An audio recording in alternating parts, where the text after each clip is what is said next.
11वां अध्याय। जब वे यरूशलेम के निकट जैतून पहाड़ पर बेतफगे और बेथनिया के पास आए तो उसने अपने चेलों में से 2 को यह कहकर भेजा कि अपने सामने के गांव में जाओ और उसमें पहुंचते ही एक गदही का बच्चा जिस पर कभी कोई नहीं चढ़ा बंधा हुआ तुम्हें मिलेगा, उसे खोल लाओ। यदि तुमसे कोई पूछे कि यह क्यों करते हो तो कहना कि प्रभु को इसका प्रयोजन है और वह शीघ्र उसे यहाँ भेज देगा। उन्होंने जाकर उस बच्चे को बाहर द्वार के पास चौक में बंधा हुआ पाया और खोलने लगे। और उनमें से जो वहां खड़े थे कोई कोई कहने लगे कि ये क्या करते हो, गधी के बच्चे को क्यों खोलते हो। उन्होंने जैसा यीशु ने कहा था वैसा ही उनसे कह दिया। तब उन्होंने उसे जाने दिया और उन्होंने बच्चे को यीशु के पास लाकर उस पर अपने कपड़े डाले और वो उस पर बैठ गया। और बहुतों ने अपने कपड़े मार्ग में बिछाए और औरों ने खेतों में से डालियां काट काट कर फैला दी। और जो उसके आगे आगे जाते और पीछे पीछे चले आते थे पुकार पुकार कर कहते जाते थे कि होशाना, धन्य है वे जो प्रभु के नाम से आता है। हमारे पिता दाऊद का राज्य जो आ रहा है धन्य है। आकाश में होशाना। और वह यरूशलेम पहुंचकर मंदिर में आया और चारों ओर सब वस्तुओं को देखकर 12 के साथ बेतनिया गया, क्योंकि सांझ हो गई थी। तो ये रविवार का दिन है और यीशु यरूशलेम में गधे के बच्चे पर सवारी करता हुआ आता है।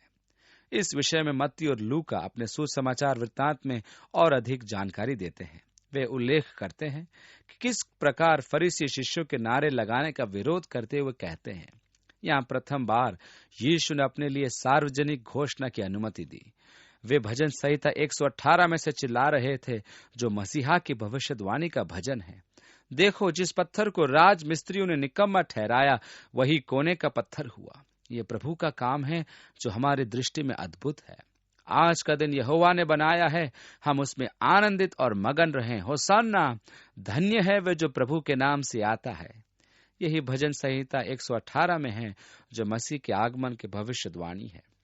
फरीसियों ने कहा, इनको रोक, ये जो कह रहे हैं वो परमेश्वर की निंदा है। यीशु ने उन्हें उत्तर दिया, यदि ये चुप हो जाएंगे तो पत्थर चिल्ला उठेंगे। इस प्रकार यीशु ने जकरिया की पुस्तक उसके 9वें अध्याय की 9वीं आयत की भविष्यवाणी को पूरी की। हे सियोन की बेटी मगन हो, हे सियोन की बेटी जय जयकार कर, क्योंकि तेरा राजा तेरे पास आएगा। वह धर्मी और उद्धार पाया हुआ है, वह दीन है और गधे पर वरन गधी के बच्चे पर चढ़ा हुआ आएगा। और धर्मशास्त्र की भविष्यवाणी पूरी हुई। वो मंदिर का भ्रमण करता है और सायंकाल अपने शिष्यों के साथ बेतनिया चला गया कि रात बिताए। अब सोमवार का वृतांत पढ़िए 12वीं आयत में। दूसरे दिन जब वे बेथनिया से निकले तो उसको भूख लगी और वह दूर से अंजीर का हरा पेड़ देखकर निकट गया कि क्या जाने उसमें कुछ पाए, पर पत्तों को छोड़ कुछ न पाया, क्योंकि फल का समय न था। निश्चय ही यह अप्रैल का महीना था और अंजीर ग्रीष्मकाल तक नहीं पकते, परंतु यहाँ पहला पेड़ है जिसमें पके हुए अंजीर हैं। यदि हम वहां फरवरी और मार्च में जाएंगे तो हम पेड़ पर सबसे पहले पके हुए बड़े बड़े अंजीर देखेंगे। सामान्यतः वे पत्तों से पहले ही आ जाते हैं और तो और पेड़ पत्तों से भर जाता है। अंजीर अच्छे बड़े हो जाते हैं। यही कारण था कि यीशु ने पेड़ को हरा भरा देखकर सोचा कि अंजीर लगभग तैयार होंगे, परंतु जब वह वहां पहुंचा तो उस पेड़ में उसने फल नहीं पाए। आगे लिखा है, इस पर उसने उससे कहा, अब से कोई तेरा फल कभी न खाएगा। और उसके चेले सुन रहे थे। फिर वे यरूशलेम में आए और वह मंदिर में गया और वहां जो लेन देन कर रहे थे उन्हें बाहर निकालने लगा और सर्राफों के पीढ़े और कबूतर के बेचने वालों की चौकियां उलट दी। ये सोमवार का दिन था, शोभा यात्रा का दूसरा दिन। आगे लिखा है, और मंदिर में से होकर किसी को बर्तन लेकर आने जाने न दिया। नगर के एक ओर से दूसरी ओर जाने के लिए वहां की जनता मंदिर में से होकर जाने लगी थी, जो आम रास्ता नहीं था। वे अपना सामान भी लेकर चलते थे। यीशु ने उन्हें रोका। वह नियंत्रण अपने हाथ में ले रहा था। यह दूसरी बार था कि यीशु ने मंदिर को सुव्यवस्थित किया था। एक तो तब जब उसने सेवा का आरंभ किया था, जैसा कि यूहन्ना वर्णन करता है, और यह उसकी सेवा के अंत में उसका प्रहार उन पर था जो परमेश्वर की चीजों पर व्यापार कर रहे थे, और वह इस बात से बहुत ही अधिक अप्रसन्न रहता था। मंदिर में वे मुद्रा विनिमय करते थे, क्योंकि रोमी सिक्कों को मंदिर के खजाने में स्वीकार नहीं किया जाता था। क्योंकि उन्हें अशुद्ध माना जाता था। जब सिक्का डाला जाए तो सावधान, वो रोमी सिक्का न हो, क्योंकि वह अन्य जातियों का सिक्का था। लेकिन वेतन रोमी सिक्कों में मिलते थे और मंदिर की मुद्रा शेकेल थी, इसलिए रोमी सिक्कों को शेकेल में बदलना आवश्यक था। आप अपना दशवांश कैसे देंगे? इस काम के लिए वहां सर्राफ अपने अपने तख्त बिछाए बैठे थे। उनकी विनिमय दर इतनी अधिक थी कि जनता लूटी जा रही थी। उनकी विनिमय दर 10 से 15% होती थी। यदि आप परमेश्वर को एक कपोत चढ़ाना चाहते थे तो कोषर कपोत प्राप्त करने का एकमात्र स्थान वही था। यह गारंटी का माल था, इसे याजक मना नहीं कर सकता था। आपको यरूशलेम की सड़कों पर भी कपोत मिल सकते थे जो लगभग 7 रुपए की कीमत के थे। कपोत उन गरीब लोगों का चढ़ावा था जो मेमना या बछड़ा बलिदान नहीं दे सकते थे। अब यदि आप बाहर से एक कपोत ले आते हैं तो याजक उसका निरीक्षण करता रहेगा जब तक कि वह उसमें कोई न कोई दोष न निकाल दे और कहेगा, तुम उसे परमेश्वर को नहीं चढ़ा सकते हो, इसे लेकर बाहर निकालो। जो कपोत मंदिर परिसर में बिकते थे वे निर्दोष पाए जाते थे, क्योंकि वे दुकानें याजकों की होती थी।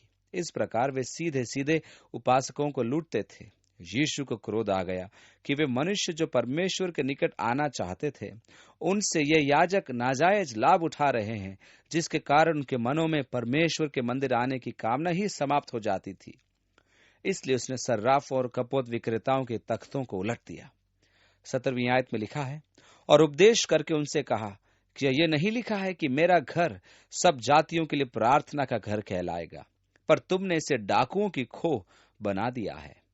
मैं कभी कभी सोचता हूं कि यीशु आज की कलीसियाओं के विषय में क्या कहेगा, जिनकी योजनाओं में मनुष्य को लूटने की अपेक्षा और कुछ भी नहीं है। मैं सोचता हूं कि वह इन प्रचारकों के बारे में क्या कहेगा जो जहां यहां बैठे बैठे झूठे पत्र भेजते रहते हैं। 18वीं आयत से, यह सुनकर महायाजक और शास्त्री उसके नाश करने का अवसर ढूंढने लगे, क्योंकि उससे डरते थे, इसलिए कि सब लोग उसके उपदेश से चकित होते थे। और प्रतिदिन सांझ होते ही वह नगर से बाहर जाया करता था। सोमवार की संध्या वह नगर छोड़कर जाता है। आगे लिखा है, फिर भोर को जब वे उधर से जाते थे तो उन्होंने उस अंजीर के पेड़ को जड़ तक सूखा हुआ देखा। पतरस को वो बात स्मरण आई और उसने उससे कहा, हे रबी, देख, ये अंजीर का पेड़ जिससे तूने श्राप दिया था सूख गया है। उस काल में अंजीर का पेड़ इजराइल राष्ट्र का प्रतीक था, इसलिए यह परिस्थिति इजराइल के साथ एकदम ठीक बैठती है। आपको यीशु का वो दृष्टांत स्मरण होगा जिसमें उसने एक जमींदार का उदाहरण दिया था कि वह अपने खेत सारी संपदा अपने दासों पर छोड़कर चला गया। कटनी के समय उसने अपने दासों को भेजा कि फसल उठाएं, परंतु उन दासों ने उन्हें मारा पीटा और भगा दिया और कुछ को जान से मार दिया। अंत में उसने कहा, मैं अपने पुत्र को भेजता हूं, वे निश्चय ही उसका आदर करेंगे। परंतु जब पुत्र आया तो उन्होंने कहा, देखो, पुत्र आता है, हम उसे घात कर दें, जिससे कि हम इस खेत के स्वामी बन जाएंगे। तब यीशु ने पूछा, खेत का स्वामी क्या करेगा? फरीसियों ने उत्तर दिया, वह तो उनका नाश कर देगा। यीशु ने कहा, तुमने ठीक कहा। उसी पल उन्हें ध्यान आया कि वह तो उन्हीं के विषय में कह रहा था।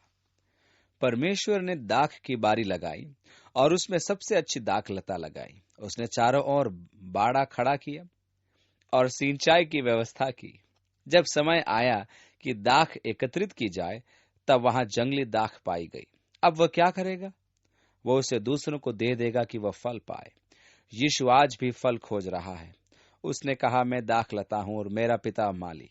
प्रत्येक डाली जो फल लाती है उसे वह संवारता है ताकि वह और फल लाए। तुम मेरे कहे शब्दों द्वारा शुद्ध किए गए हो। मुझ में बने रहो और मेरे वचनों को अपने में बसने दो कि तुम बहुत फल लाओ, क्योंकि इसी में पिता की महिमा है। परमेश्वर देखता है कि आप राज्य के लिए फल उत्पन्न करें। इस्राएल सिद्ध नहीं हो पाया। यीशु अंजीर के वृक्ष के पास आया और वह फलहीन था। उसने उसे श्राप दिया और वह सूख गया। आज वह हमारे जीवन में फल खोज रहा है और आत्मा का फल है प्रेम। परमेश्वर आपसे और मुझसे इस फल को प्राप्त करने की कामना करता है। वह अपनी वाटिका में फल की खोज कर रहा है।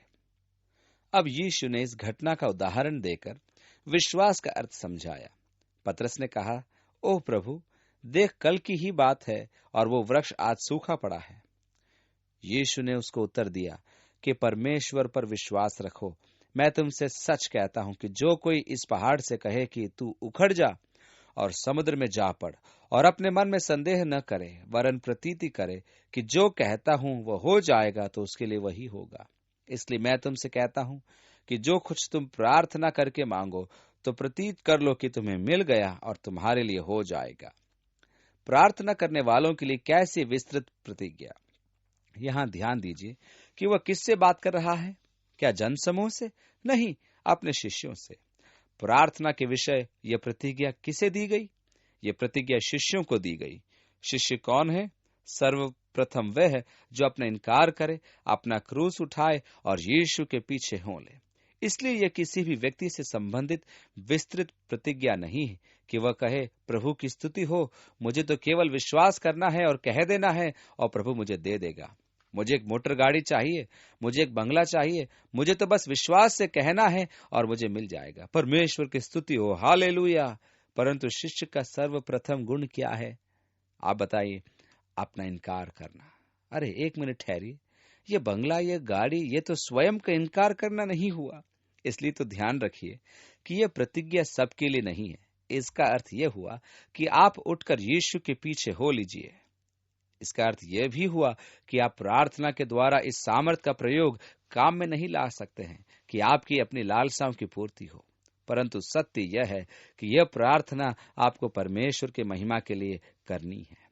तब यीशु ने 25वीं आयत में कहा, और जब कभी तुम खड़े हुए प्रार्थना करते हो, तो यदि तुम्हारे मन में किसी और से कुछ विरोध हो, तो उसे भी क्षमा करो। क्षमादान कितना महत्वपूर्ण है।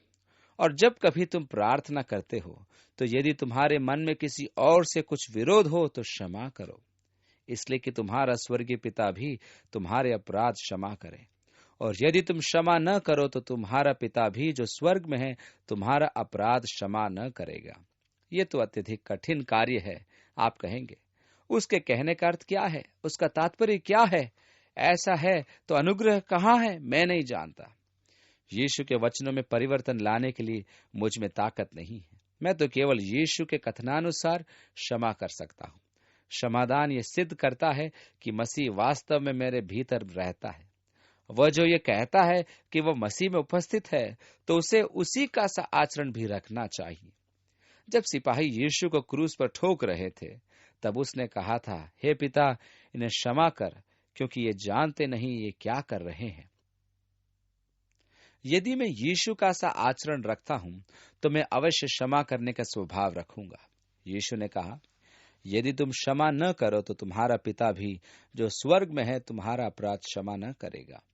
क्षमाशीलता और क्षमादान की आत्मा उन चिन्हों में से एक है जो यह सिद्ध करती है कि हम वास्तव में परमेश्वर के संतान हैं। 27वीं आयत, वे फिर यरूशलेम में आए, और जब वह मंदिर में टहल रहा था, तो महायाजक और शास्त्री और पुरनिये उसके पास आकर पूछने लगे कि तू ये काम किस अधिकार से करता है, और ये अधिकार तुझे किसने दिया है कि तू काम करे? किस अधिकार से, और ये अधिकार तुझे किसने दिया? मुझे बड़ा अच्छा लगता है जब अनेक हमारे युवा पास्टर आकर पूछते हैं, तुम्हें बपतिस्मा देने का अधिकार किसने दिया? तुम्हें सेवा करने का अधिकार किसने दिया? क्योंकि वे सोचते हैं कि वे परमेश्वर के शिष्यों में से है और अधिकार देने का अधिकार उन्हीं का है। 29वीं आयत से आगे लिखा है, यीशु ने उससे कहा, मैं भी तुमसे एक बात पूछता हूँ, मुझे उत्तर दो, तो मैं तुम्हें बताऊंगा कि ये काम किस अधिकार से करता हूँ। यूहन्ना का बपतिस्मा क्या स्वर्ग की ओर से था या मनुष्यों की ओर से था? मुझे उत्तर दो। तब वे आपस में विवाद करने लगे कि यदि हम कहें स्वर्ग की ओर से, तो वह कहेगा, फिर तुमने उसकी प्रतीति क्यों नहीं की? और यदि हम कहें मनुष्यों की ओर से, तो लोगों का डर है, क्योंकि सब जानते हैं कि यूहन्ना सचमुच भविष्यद्वक्ता है।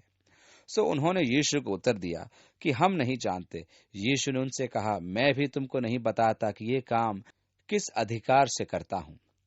आप प्रभु के वचन को ग्रहण करें और पवित्र आत्मा को अपने मन में बसा लें। यीशु ने कहा है कि तुम मेरे वचनों से शुद्ध किए गए हो।